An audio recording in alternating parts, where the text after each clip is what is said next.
GBS അഥവാ Guillain ബിയാരി syndrome. ഈ ഇടക്കാലം കൊണ്ട് നമ്മളുടെ ഇടയിൽ കേൾക്കുന്നുണ്ടെങ്കിലും കുറച്ചു കാലം മുമ്പ് വരെ പുസ്തകങ്ങളിൽ മാത്രം കേട്ടുകൊണ്ടിരുന്ന ഒരു അസുഖമാണ് GBS.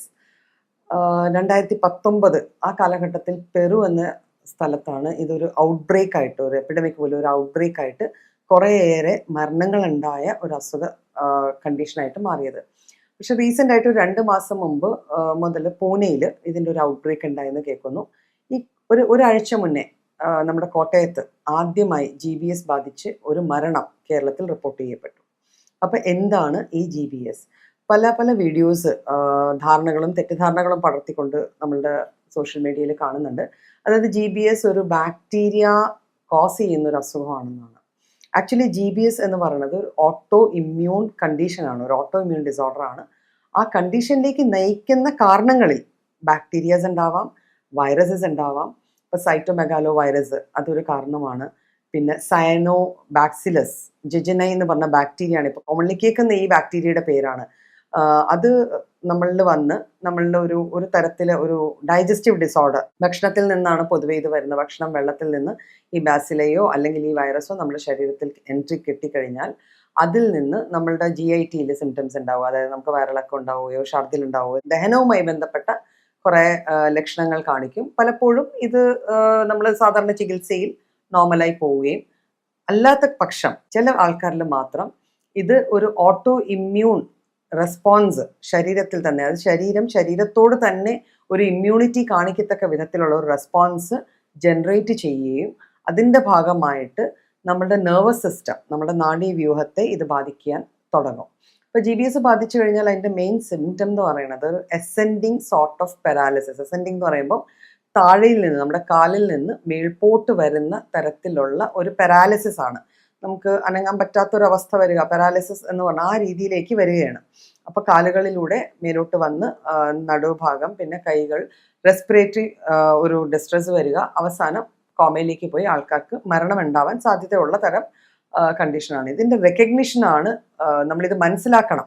ഇത് GBS തന്നെയാണ് എന്ന് മനസ്സിലാക്കി കഴിഞ്ഞാൽ നമുക്ക് ആദ്യം മുതലേ ഇത് പ്രോപ്പറായിട്ട് മാനേജ് ചെയ്താൽ നമുക്കൊരു ക്യൂർ കിട്ടും. പലപ്പോഴും ഒരു പാരാലിസിസ് കാണുമ്പോൾ നമ്മൾ അതിനെ ഒന്നുകിൽ സ്ട്രോക്കുമായിട്ട് കണക്ട് ചെയ്യും, അല്ലെങ്കിൽ നമ്മൾ പലപ്പോഴും അത് ഒരു ഹാർട്ട് ഡിസീസ് ആയിരിക്കും, ഒരു കാർഡിയാക് അറസ്റ്റിൻ്റെ ഭാഗമായിരിക്കാം എന്നൊക്കെ രീതിയിൽ നമ്മൾ അതിനെ കണക്ട് ചെയ്തു പോകും. അതിൽ നമ്മൾ ശ്രദ്ധിക്കേണ്ടത്, ഇത്തരത്തിലെ ലക്ഷണങ്ങൾ കാണുന്ന വ്യക്തിക്ക് ഒരാഴ്ചയ്ക്കുള്ളിലെങ്കിലും ഒരു ഗ്യാസ്ട്രിക് ഇഷ്യൂ, ഒരു വയറിൽ ഭക്ഷണം സംബന്ധമായ എന്തെങ്കിലും ഒരു ബുദ്ധിമുട്ടുണ്ടായിട്ടുണ്ടോ എന്ന് നോക്കിക്കഴിഞ്ഞാൽ, അങ്ങനെ എന്തെങ്കിലും ഉണ്ടെങ്കിൽ ഏറ്റവും ആദ്യം നമ്മൾ ചെയ്യണം അവരെ ഹോസ്പിറ്റലൈസ് ചെയ്യാനാണ് നോക്കേണ്ടത്. അപ്പം എന്തൊക്കെയാണ് ഇതിൻ്റെ കോസേഷൻ? ഞാൻ പറഞ്ഞല്ലോ, കുറച്ച് ഓർഗാനിസംസ് ഉണ്ട്, കുറച്ച് ബാസിലൈ ഉണ്ട്, കുറച്ച് bacteria, viruses, even influenza cause ചെയ്യുന്ന, അതായത് നമ്മുടെ സാധാരണ ജലദോഷപ്പനി കോസ് ചെയ്യുന്ന വൈറസുകൾക്ക് പോലും GBSലേക്ക് നമ്മളെ ലീഡ് ചെയ്യാൻ പറ്റും, അതിലേക്ക് നമ്മുടെ ബോഡീനെ നയിക്കാൻ പറ്റും. ഒരു അസുഖം വന്നു കഴിഞ്ഞാൽ തടയാൻ എന്തൊക്കെ ചെയ്യണം എന്നുള്ള അറിഞ്ഞിരുന്നാലാണ് അത് വരാതെ നോക്കാൻ പറ്റും. ഇപ്പോഴത്തെ ഔട്ട്ബ്രേക്കിന് മെയിനായിട്ട് കാരണം പറയുന്നത്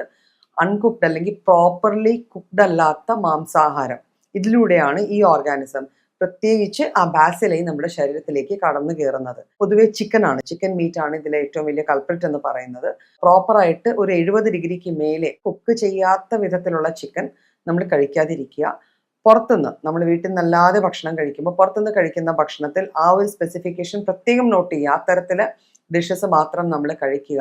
പിന്നെ നമ്മൾ ചിക്കനൊക്കെ നമ്മുടെ ഫ്രിഡ്ജിലോ എവിടെ സ്റ്റോർ ചെയ്യുമ്പോൾ എപ്പോഴും ശ്രദ്ധിക്കേണ്ട ഒരു കാര്യം, അതും പച്ചക്കറികളുമായിട്ട് അടുത്ത് വെച്ചിരിക്കുന്ന പച്ചക്കറികളുമായിട്ട് അടുത്ത കോണ്ടാക്ട് വരാതിരിക്കാൻ നോക്കുക. ചിക്കനൊക്കെ കട്ട് ചെയ്യാൻ യൂസ് ചെയ്യണ നൈഫ്, ചോപ്പിംഗ് ബോർഡ്, ഇവയെല്ലാം നല്ല രീതിക്ക് വാഷ് ചെയ്ത് തന്നെ വീണ്ടും ഉപയോഗിക്കുക. പലപ്പോഴും ഇതിൻ്റെ ജ്യൂസസിൽ ഈ ബാസിലൈ ഉണ്ടാവുകയും നമ്മൾ ചിക്കൻ ചിലപ്പം കുക്കറിലിട്ട് വേവിക്കും, പക്ഷെ ആ ബോർഡും നൈഫും യൂസ് ചെയ്ത് കട്ട് ചെയ്യണ വെജിറ്റബിൾസ് ആ ഒരു ഡിഗ്രി ടെമ്പറേച്ചറിലേക്ക് കുക്കിങ്ങിന് പോവില്ല. അപ്പം ഇത്തരത്തിലൊക്കെയാണ് ഈ അസുഖങ്ങൾ പടരുന്നത്. പിന്നെ തിളപ്പിച്ചാറിയ വെള്ളം, അത് മസ്റ്റായിട്ടും നമ്മൾ ഫോളോ ചെയ്യേണ്ട ഒരു കാര്യമാണ്. പുറത്തുനിന്ന് എവിടെ നിന്ന് വെള്ളം കുടിച്ചാലും ഫിൽറ്റർ വാട്ടർ അല്ലെങ്കിൽ തിളപ്പിച്ചാറ്റിയ വെള്ളം മാത്രം യൂസ് ചെയ്യുക.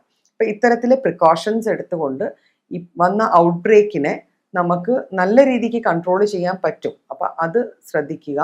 കാണുന്ന സിംറ്റംസ് എന്തെങ്കിലും കണ്ടാൽ ഏറ്റവും പെട്ടെന്ന് ഒരു കമ്പീറ്റൻ്റ് ആയിട്ടുള്ള ഒരു ഡോക്ടറെ അല്ലെങ്കിൽ ഒരു ഹോസ്പിറ്റലിനെ എത്രയും പെട്ടെന്ന് സമീപിക്കുക.